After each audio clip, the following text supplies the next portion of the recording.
नमस्कार। आज के इस एक्सप्लेनर में हम एक बहुत ही दिलचस्प और जरूरी विषय को डिकोड करने वाले हैं। भारत के संविधान में संशोधन या बदलाव कैसे होता है। सोचिए, एक ऐसा कानून जो पूरा देश चलाता है, वो समय के साथ बदलना भी चाहिए, राइट? लेकिन अगर ये बहुत आसान हुआ तो कोई भी सरकार इसे अपनी मर्जी से पलट देगी, और अगर बहुत मुश्किल हुआ तो देश तरक्की कैसे करेगा। तो चलिए इस गोल्डीलॉक्स सिचुएशन को और इसके पीछे छिपे पूरे विधायी गणित को गहराई से समझते हैं। चीजों को आसान बनाने के लिए हम अपनी चर्चा को कुछ मुख्य हिस्सों में बांटेंगे। सबसे पहले लचीलेपन और कठोरता का संतुलन समझेंगे, फिर अनुच्छेद 368 और उसकी सीमाएं देखेंगे। इसके बाद संशोधन की चरण दर चरण प्रक्रिया और इसके 3 रास्तों पर बात करेंगे। अंत में कुछ अपवादों के साथ साथ इस पूरी प्रणाली की आलोचनाओं और सफलता का विश्लेषण करेंगे। तो चलिए शुरू करते हैं अपने पहले भाग से, लचीलेपन और कठोरता में संतुलन, यानी एक सही मध्य मार्ग की तलाश।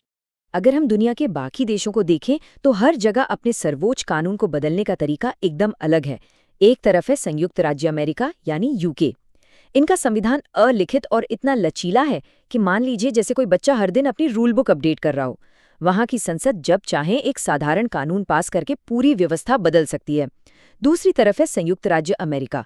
इनका संविधान बहुत ही कठोर है। वहां कोई भी बदलाव करने के लिए राज्य विधानसभाओं और विशेष सम्मेलनों की एक बहुत बड़ी और मुश्किल बाधा पार करनी पड़ती है। और ठीक यहीं पर एंट्री होती है भारत के संविधान की, जिसे हम एक कॉम्बो पैक कह सकते हैं। हमारे संविधान निर्माताओं ने खासतौर पर BN राव जी की सलाह पर एक ऐसा हाइब्रिड मॉडल चुना जो वाकई कमाल का है। ये यूके की तरह एकदम लचीला भी नहीं है कि रोज बदल जाए, और अमेरिका की तरह इतना कठोर भी नहीं कि समय से कदम ही ना मिला पाए।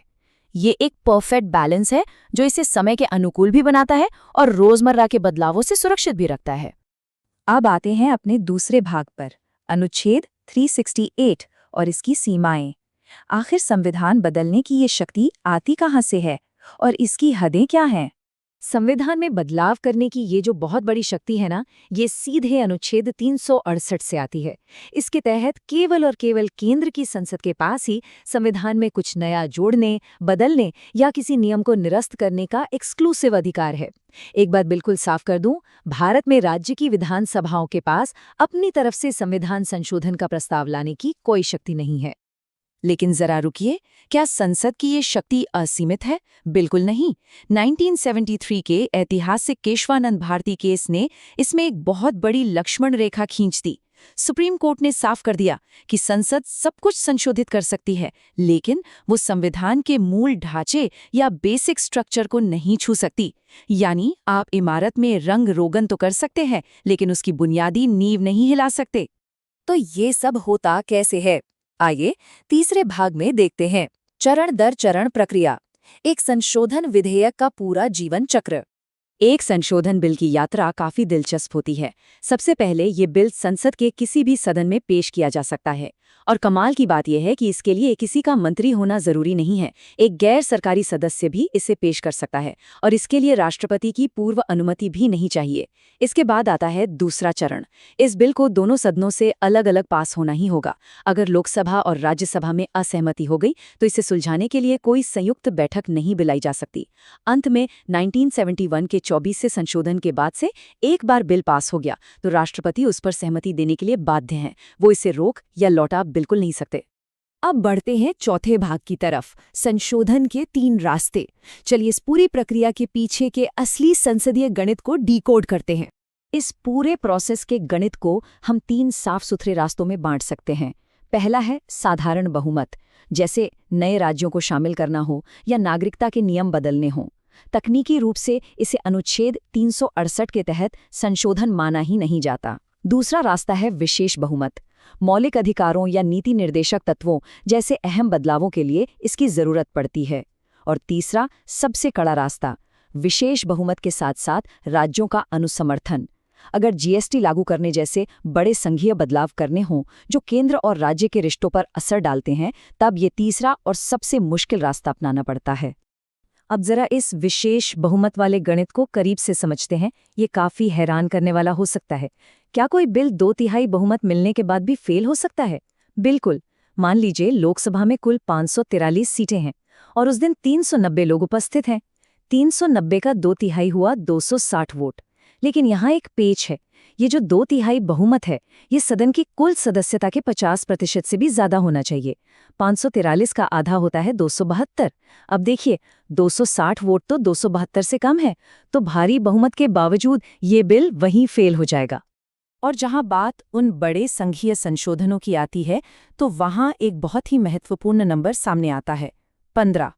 संसद में विशेष बहुमत मिलने के बाद भारत के 28 राज्यों में से कम आधे राज्यों को, यानी 15 राज्यों को अपनी अपनी विधानसभाओं में साधारण बहुमत से इस संशोधन पर मुहर लगानी ही होगी, तभी जाकर बात आगे बढ़ेगी।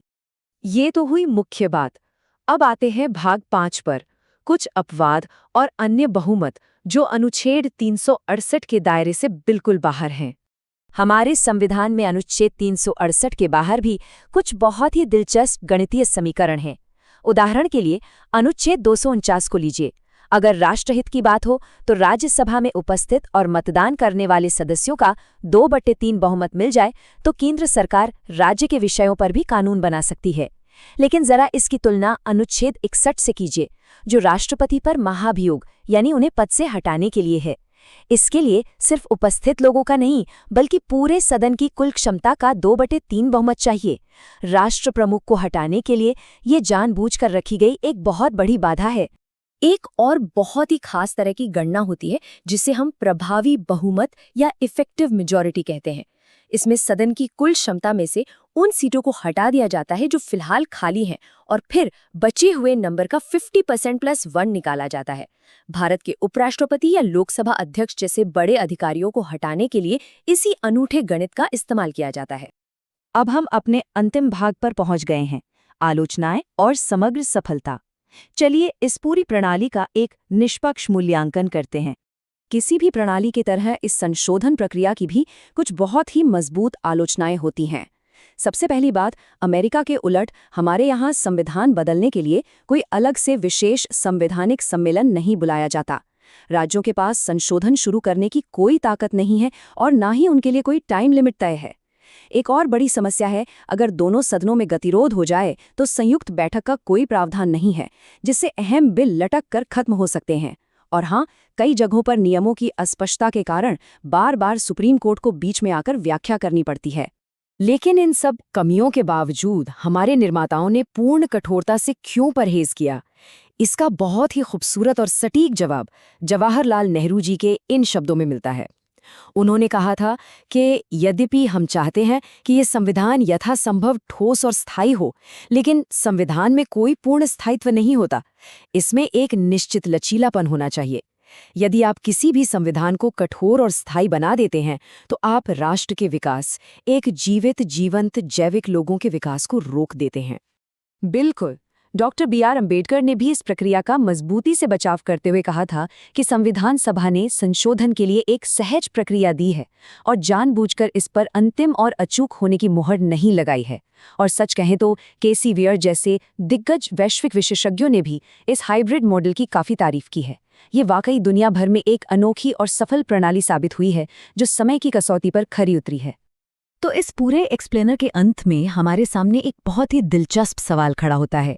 अगर संसद अनुच्छेद 368 का इस्तेमाल करके लगभग सब कुछ बदल सकती है, बस मूल ढांचे या बेसिक स्ट्रक्चर को छोड़कर, तो आखिर ये मूल ढांचा है क्या?